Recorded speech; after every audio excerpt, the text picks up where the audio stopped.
Tonight on NAIT NewsWatch. A look into the future of Edmonton's Blatchford Hangar. 2023, so in just say about 2.5 years that it's going to be done. The Lunar New Year celebration during the pandemic. It's very, very hard to get everybody together for meetings. And how two friends created a television series for Black History Month. At the end of the day, we're all human and that we just want to be treated equally. NewsWatch starts now. Good evening and welcome to the third installment of NAIT NewsWatch. As you can probably tell, we're all students here at the Northern Alberta Institute of Technology. Now this may come as a surprise, but did you know that none of us actually live on campus? And that's not always by choice, but that might be a different story in the future. Reporter Cassidy Shandro joins us live from our news center with more on a historic housing for planes that may possibly accommodate students at some point. Thanks, guys. Originally built in 1942, Hangar 11 is now an endangered historic site in the Blatchford area. Located right behind the NAIT campus, a new development proposal allows the hangar to be remodeled into student housing while also keeping the original architecture. Hangar 11 is one of two remaining World War II-era hangars built in partnership with the American Air Force in 1942. Located between the NAIT campus and the Alberta Aviation Museum, the hangar is slowly rotting away at its original wooden architecture. A development proposal has been given the green light to turn the hangar into housing for NAIT college students after meeting with the City Council last week. It was really about what sort of vision could be developed to keep that deeply, deeply important building that speaks to the history of Canada, that speaks to the war, and what can we do with it? And just through a lot of work over years and working with some brilliant people, we'd said, hey, you know what? We could do NAIT student housing, affordable housing. As you can see, the hangar is in pretty poor condition, but Tim believes that he can salvage some of the original architecture when he remodels the structure. As for NAIT's take on the student housing, I spoke with the internal VP of NAITSA, and she says that NAITSA was not consulted about the new housing proposal. There is other talks of student housing outside of the hangar. So as far as I'm aware, sitting on that committee, NAIT was, and from what I've read, NAIT was not consulted with this project proposal. But I know there's other talks about other campus housing. The bigger part of the hangar is planning to be used to host local restaurants and try to create a sense of community within the building and the NAIT campus. There's this sort of authenticity to it, you know, that complements the building and the history and the heritage. And, you know, to develop this interior space where it's not quite a farmer's market, but it's almost like a social live, eat, work, play hall. Alexis does think that the new housing would be beneficial for students since NAIT is one of the only post-secondary institutions in Alberta without on-campus residency. Tim says he expects to break ground this spring and is hoping to have the building completed by the end of 2023. So, Cass, how much is this project expected to cost? Depending on the damage to the hangar itself, it could be anywhere between $18 million and $83 million. And how many dorms are going to be in the new building? From what I've heard from Tim, he says around 225 units are to be installed into the building. Thanks, Cassidy. That's Cassidy Shandro reporting live from our news center tonight. You're watching NAIT NewsWatch. Happy couples around Edmonton may be rejoicing this week as restaurants in Alberta were allowed to open their doors to hungry guests for Valentine's Day Sunday. Many owners are thrilled by this, however, the announcement has raised a number of concerns. Christopher Harvey is the operating partner of the Church of John in downtown Edmonton and co-founder of the Edmonton Independent Hospitality Committee. Harvey says that by opening early, the provincial government is doing little to support the ups and downs. Our solutions are debt, which isn't helpful, especially at this point. Our grants that don't go far enough, things that, again, if like I applied for this grant in October, I still haven't received it. And it would only cover 2 to 3 months of my deficit cost. Opening restaurants at small capacities may sound great on paper, but the weight of deficit costs hangs heavy on the shoulders of privately owned restaurants. Over 70 restaurants in Edmonton are supporters of YEG IHC and more are joining every week. Visit their site at www.yegihc.com for more information. February marks the start of Black History Month, and 2 U of A graduates are giving the Black community of Edmonton a platform from which their voices can and will be heard. Living in Black Skin is a series that gives insight to the Black experience from Black business owners, students, and creatives that live in Edmonton. Not only does the series speak on and highlight certain topics and issues that affect Black people in our community, the creators hope that it will spark discussions and conversations about how we can build towards a more integrated future. Not having these conversations and silencing these things, we're not able to, keep noticing the things that are wrong within our systems and working towards changing the things, but also we're not able to acknowledge the great things that Black people have and possess. And the conversation shouldn't stop just because February is over. Not necessarily just be performative, for example, during Black History Month or during major events such as the BLM. It should be continuous. It shouldn't just be like, we're going to be promoting Black businesses only for February. You can watch the series on both of their Instagram accounts, at Buki Visuals and at Clarice Bosco. You can expect more episodes throughout the month. Today marks the 2021 celebration of the Lunar New Year, the Year of the Ox. COVID may cause some events to change format, but passion for the festival is as strong as ever.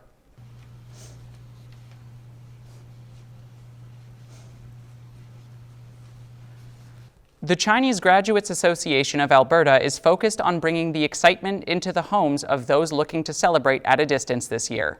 Vice President and Co-Chair Stephen Sang is always finding new ways to bring the culture into the digital age to appeal to a younger audience.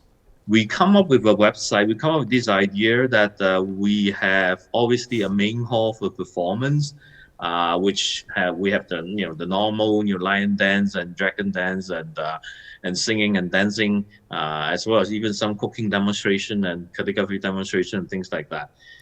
The events were attended by over 4,500 viewers on YouTube and over 2,000 people in the interactive activities. In the 2 days that they were live streaming, the CGAA managed to raise close to $8,000.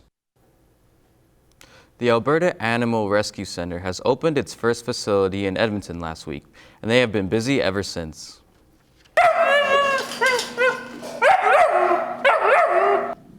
Before the new facility was built, the only AARC facility was located in Calgary, and the organization operated in Edmonton through a foster care program, which would have rescued animals stay at volunteers' homes while they waited to be adopted.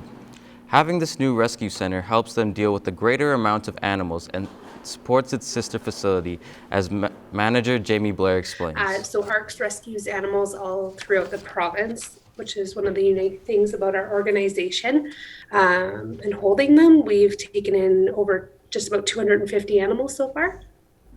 You can show your support for these animals and the AARC by donating items like towels, toys, and treats, or of course by adopting one of these furry friends and taking them home.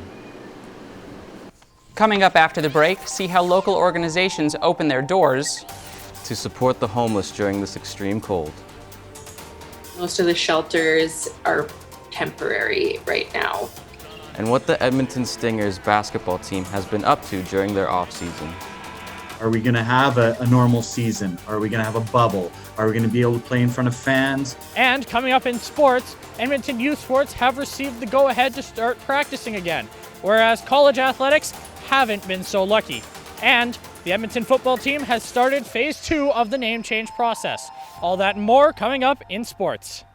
Well, as you can see, it's been an extremely cold and miserable week. But are these temperatures here to stay for the weekend? Find out all that and more after the break.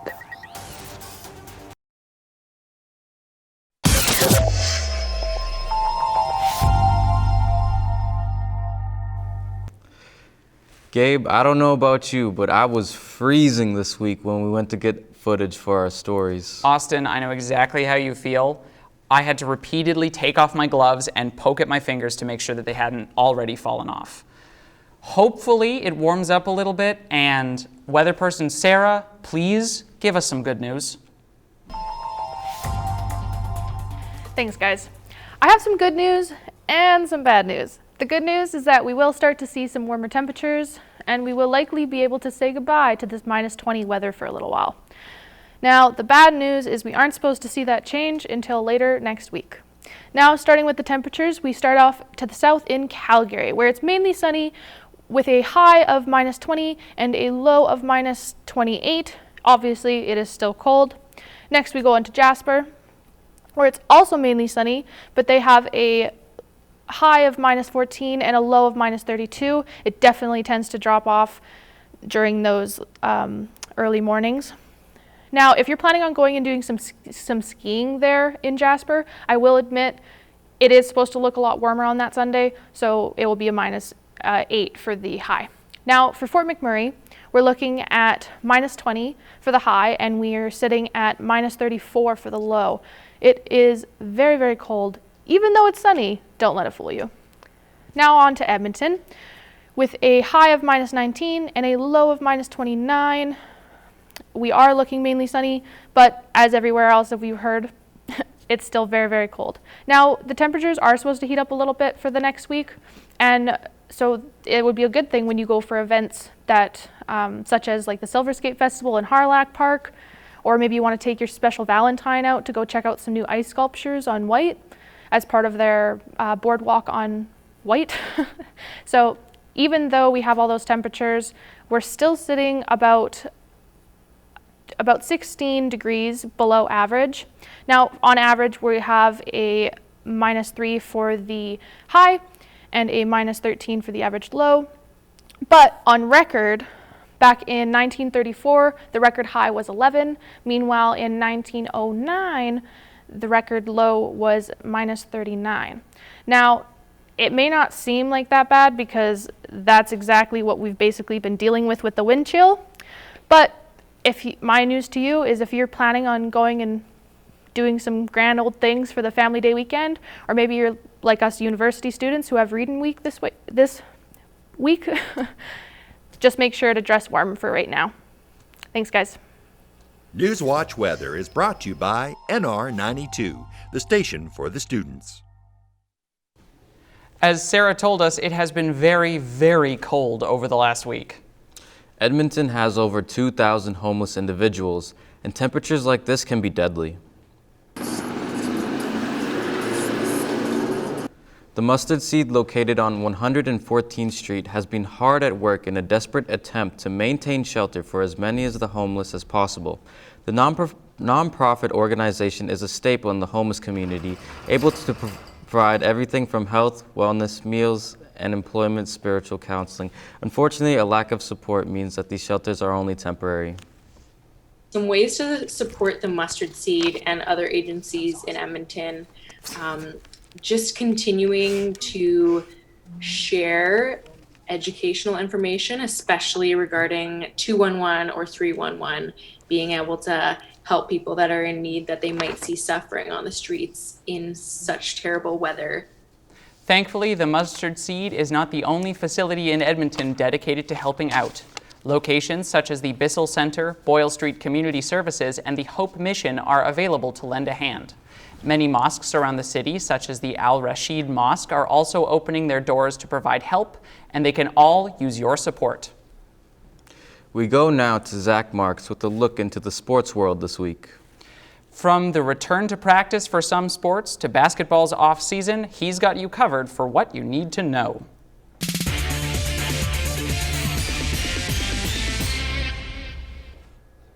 Thanks, guys. Less than a week after many youth sports programs announced they would be shutting down for the season, Alberta Health Services will now allow practices to take place in groups of 10. The announcement from AHS means athletics for those under the age of 18 could commence practices as of this past Monday. For Edmonton Minor Hockey, it was a pleasant surprise. We were in a meeting on Saturday morning and we noticed a tweet from Dr. Hinshaw, and I had to reread it, and I thought, she's going to need to clarify that. And then the release came out and it became all clear, and we were shocked and surprised and excited. Select teams started practicing on Monday, with a larger amount getting back on the ice this weekend. Despite the resumption of youth sports around the province, college athletics haven't been so lucky. Since being shut down at the beginning of December, the ACAC and its teams have been looking forward to a restart.